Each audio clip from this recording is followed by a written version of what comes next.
Hi.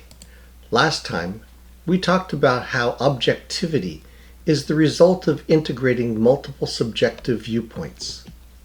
Today we're going to look at one of the constraints on gaining objectivity. When I was a teenager, I drank Salida tea. Their tea bags had a paper tab at the end of the string, and the paper tab had quotations on it. One of those tea bags had a message saying, "Nothing is obvious to the uninformed." That phrase has stuck with me ever since.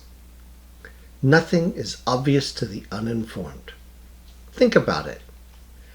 How can you know something that you don't realize you don't know?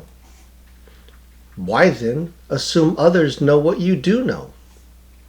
Like the three blind people in the elephant example, if you are at the elephant's head, your knowledge about elephants having tusks is obvious, but it's not obvious to the other two blind people.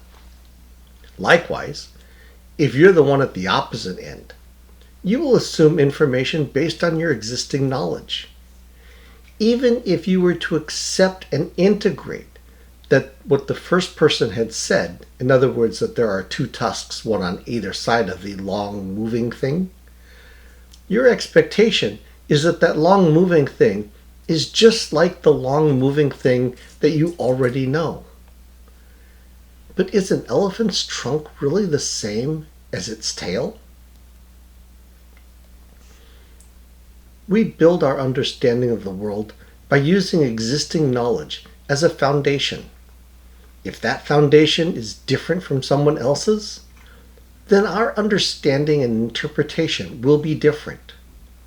Those differences are compounded when we assume that we understand each other using our own understanding for the words and ideas being discussed.